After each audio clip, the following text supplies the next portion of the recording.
busiting ni no. Steam lang kamera ni busiting. Sakto itong O yung mga atat sa part 3 guys, ito na po tayo mula Talaingod Munisipyo, Oraya hanggang boundary between Talaingod and San Fernando. On our Tagum to Valencia vlog mga guys, on board Rural Transit 2713. Masyado kayong excited guys, pero nung in-upload ko yung part 2, ang kunti naman ng suporta natin. Support naman dyan mga guys. So ito guys, minimal lang po yung ating pag voice over dito sa segment na ito kasi napakahaba po ng vlog. Kung sa normal playback po, nasa 1 hour po ito. So ginawa ko pong 2.5 yung ating playback. Fast forward ko po kasi bukod sa nung time na bumiyahe kami nito guys na mabagal, talagang winding road po yung dinadaanan natin mula Talaingod papunta ng boundary ng San Fernando.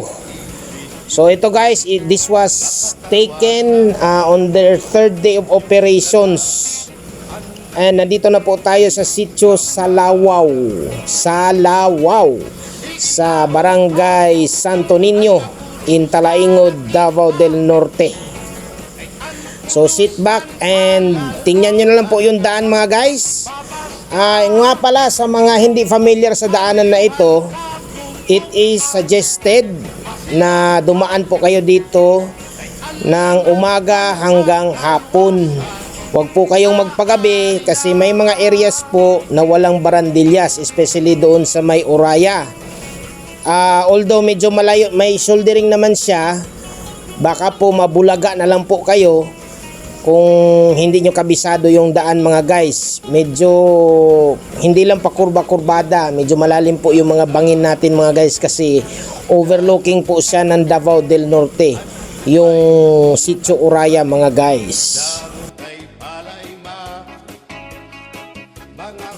On a higher note guys, last week nagbago na po sila ng schedule mga guys. Dinagdagan pa nila ng isa pang trip. So ang first trip po, both ends would start at 5 AM. Both Agora Terminal and Mati City na terminal. Second trip would be 6:30 ng umaga. And then the last trip was adjusted at 8:30 in the morning. So tatlo na po ang biyahe natin mga guys. Suportahan po natin ang biyahe ng Cagayan de Oro, Valencia, San Fernando all the way to Tagum and Mati via Talaingod.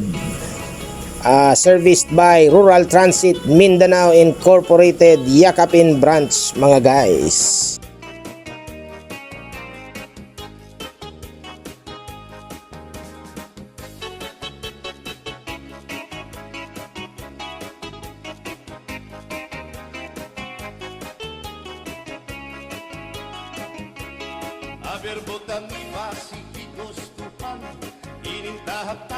Naipakita ko na to earlier guys, ang tawid natin sa tulay ng Lower Mesolong paakyat po sa kalsada na ito.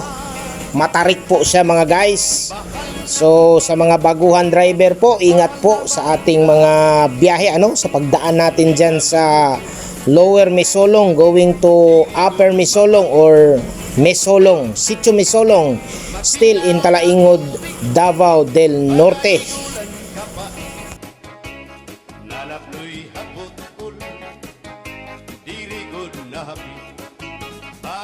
And we are now in Sitio Mesolong in part of Barangay Santo Niño, Talaingod, Davao del Norte. Shout out po sa mga taga Sitio Mesolong.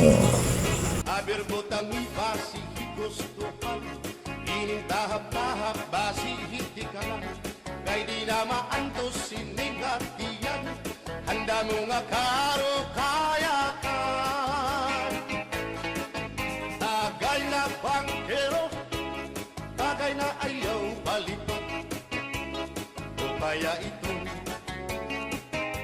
imo pagpalakat. Matinaw daw tubig, bagay gulang kapait, nalapnoy hapot un, dirigod na mabit.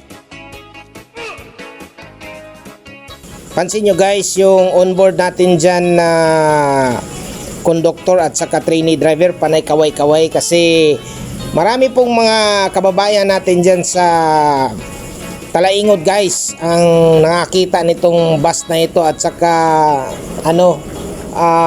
first time ika nga nila na makakita ng mga bus na dumadaan dito sa Talaingod mga guys. At nasalubong na po natin yung first trip guys, galing Cagayan de Oro, papunta po sila ng Mati City. Bisan kunan mga hugada, abir botang ipasihi gustuhan, ining tahap-tahap basihi tikalan, kay di na maantos siningatian, handa mo nga karo kaya ka. Tagay na bangkero, bagay na ayaw palipat, upaya ito imo pagpalakat, pag-ikmat nan ayaw mahuway.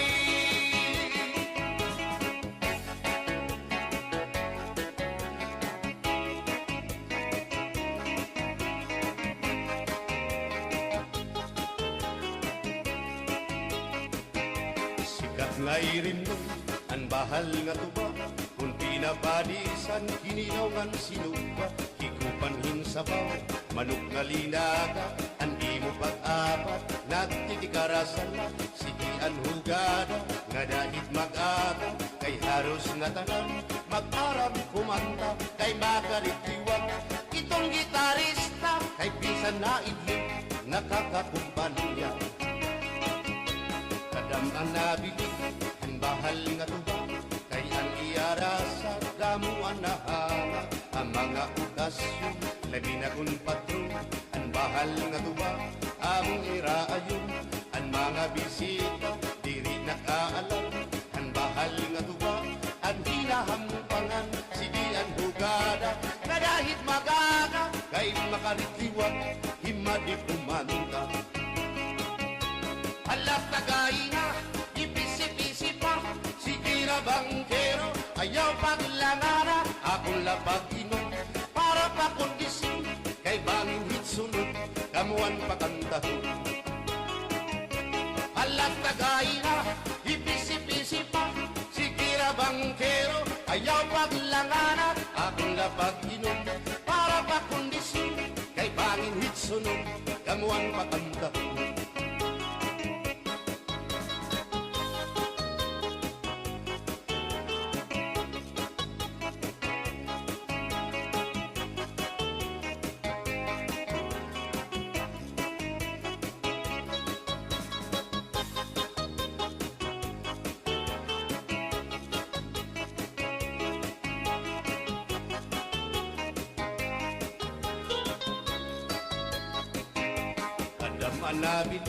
Ang bahal nga tuba, kay ang iarasa. So nakikita nyo guys, may kasabay po kaming 8-wheelers or technically 10-wheelers na po yung ano na yan, yung haba na yan mga guys, paakyat papunta ng San Fernando at Valencia. Well, sa naobserbahan ko po, ito yatang sasakyan na ito ay wala na pong pangarga. Kung meron man na mga 10-wheelers na dadaan dyan guys, siguro wala yatang pangarga, or kung loaded man, hindi overloaded. And we are now in Sitio Cuyas, dito pa rin sa barangay ng Santo Niño, Talaingod, Davao del Norte. Shout out po sa mga taga Sitio Cuyas mga guys. Ulitin ko guys, itong info about sa 10-wheelers. Nakuha ko rin po yan sa mga driver dyan sa Rural Transit, kasi habang nagvi-video ko, nagkakaroon din kami ng ng conversation. So sa isip nila, and their opinion naman ito pag low speed daw yung gears niya, pwedeng makaakyat yung mga 10-wheelers dito mga guys. Pero dapat hindi overloaded, kasi pag overloaded mahihirapan sila sa mga matarik na areas sa daanan mula Talaingod papunta ng San Fernando mga guys. Matuhan sayaw, waray Sumayaw hinchatsa, sumayaw hinchatsa, waray Waray karigo, kay may O nga pala guys, na-discuss ko before sa part 2 bakit maraming heavy equipment ang munisipyo ng Talaingod. At may nakikita rin po tayong mga heavy equipment dito ng DPWH. Now this highway guys is considered a landslide prone area. Sa naobserbahan ko po, marami pong areas po ang nagkaroon ng mga insidente ng landslide. So after a landslide, pag ni-report let's say ng barangay or sitio na naka affected doon sa landslide na yon, puspusan po ang paglilinis or pagki-clear ng mga debris mula sa landslide mga guys, both LGU and the DEO of DPWH. At nandito na po tayo sa Sitio Kabadyangan mga guys, still in Barangay Santo Niño, Talaingod, Davao del Norte. Ang lapad guys, kasi nakita ko sa Wikipedia, ang Talaingod guys ay 3 barangay po lamang. 2 yung madadaanan natin, which is Barangay Santo Niño, dyan din yung pinaka-poblasyon nila or barangay, bayan. And then dito sa madaanan natin yung Barangay Palmahil, which is nakasituate ang Sitio Uraya, or kung kilala sa mga bumabiyahe dyan or nagbabakasyon, Uraya's Peak mga guys.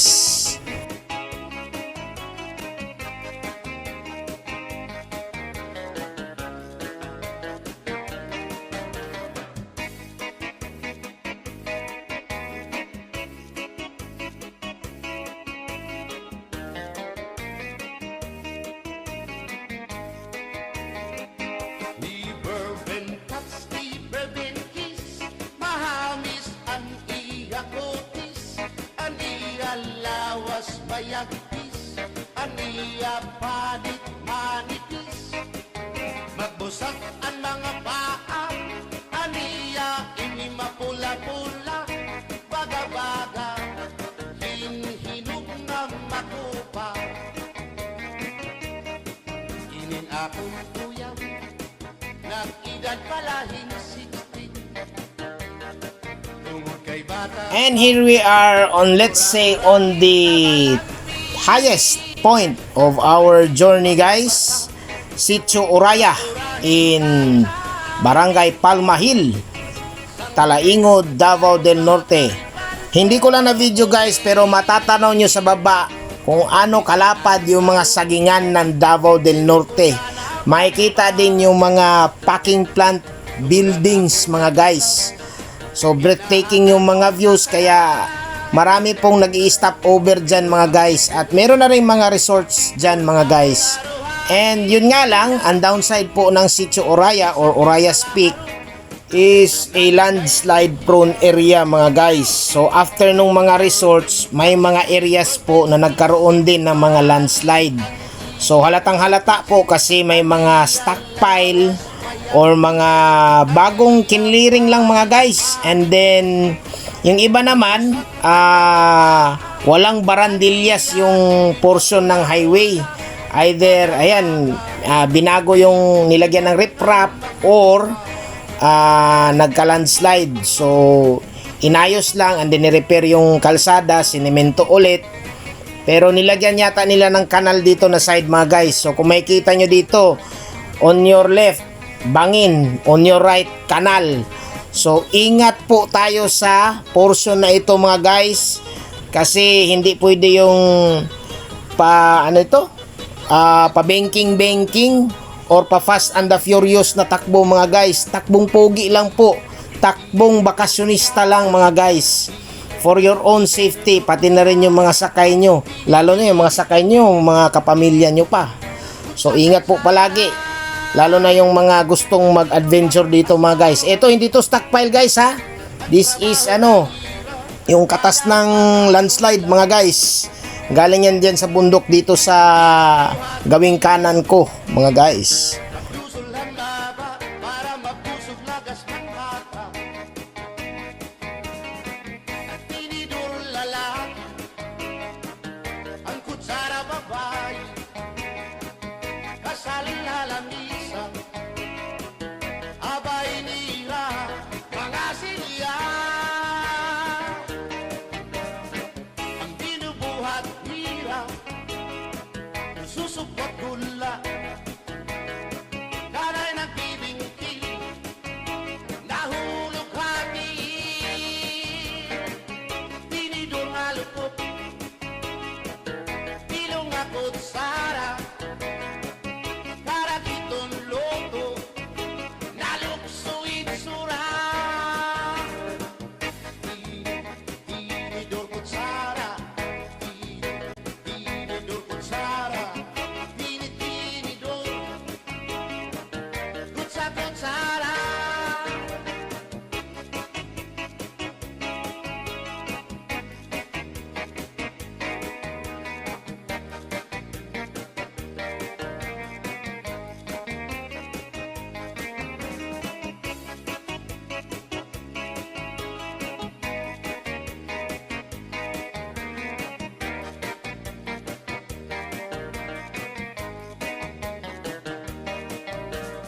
Mga balo, nagpapasibog kadagatan, makurikot madapan, hindi balo. Habaras na bulilit, hihirap at iso. Ay, inday, habang Nasa pamukdaan na kami.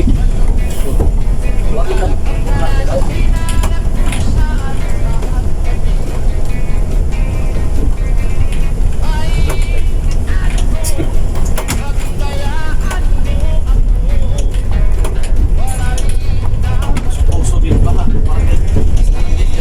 May dalan yung dalan. So ayan guys, nadaanan natin yung portion na nagkaroon ng matinding landslide. Tapos hindi lang natapos doon, nag-create pa siya ng maliit na ilog o creek.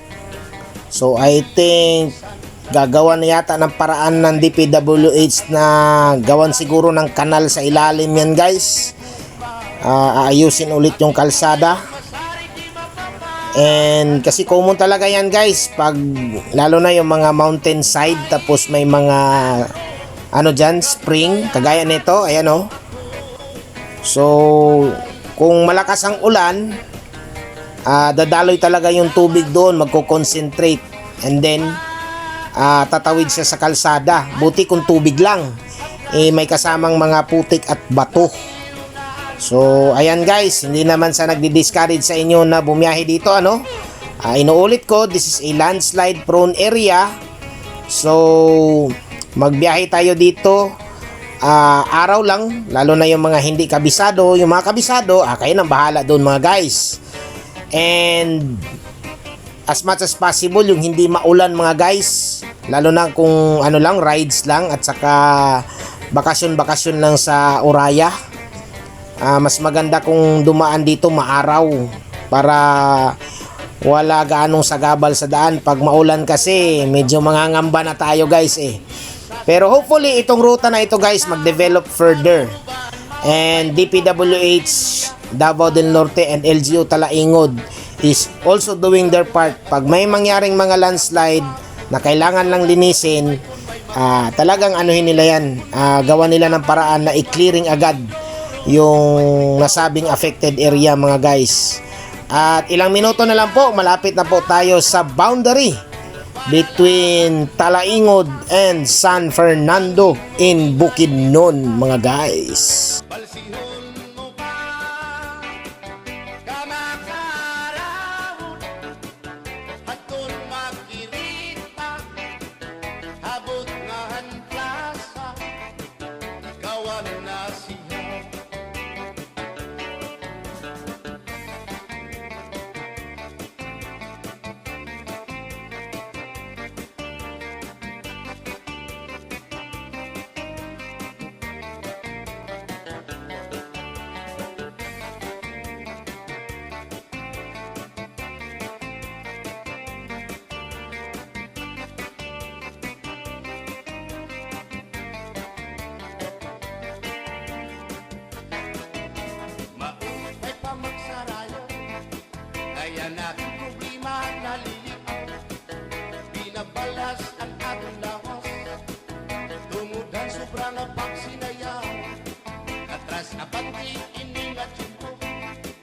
Siguradong magaganahan ka mo. Gayang tukar nga tsatsa, ako ining marasa. Ang mga ulitaw daraga, di manais ka pisan lagas na. Na ayulahan sayo nga tsatsa, di nasurit ni diri naritira. Sigilaan iya pamustura, diri na undang diri pinubutaw. Bisan paman kuno ya magpaaga, atras sa banti, sayaw nga tsatsa, ano init ayon ni manais ka. Bisan lagas nahi apoy, pero bugoy. Bisan hiya may edad na, hinkapriboy. Bisan hiya waray na tango, nan waray buhok ang iya ulo. Pero damo, lagi hapon, ang iya konsuelo. Iyon ka nga. Bisan ang iyang mga tuhod, ng hubag nga sriyuma. May otet. Pero maayo pa siya, musayaw o tsatsa. And nandito na po tayo sa boundary between Talaingod and San Fernando in Bukidnon mga guys. So ikakat na naman po natin ang ating vlog mga guys. Abangan po ang part 4 ng ating vlog, which is boundary San Fernando going to Poblacion San Fernando.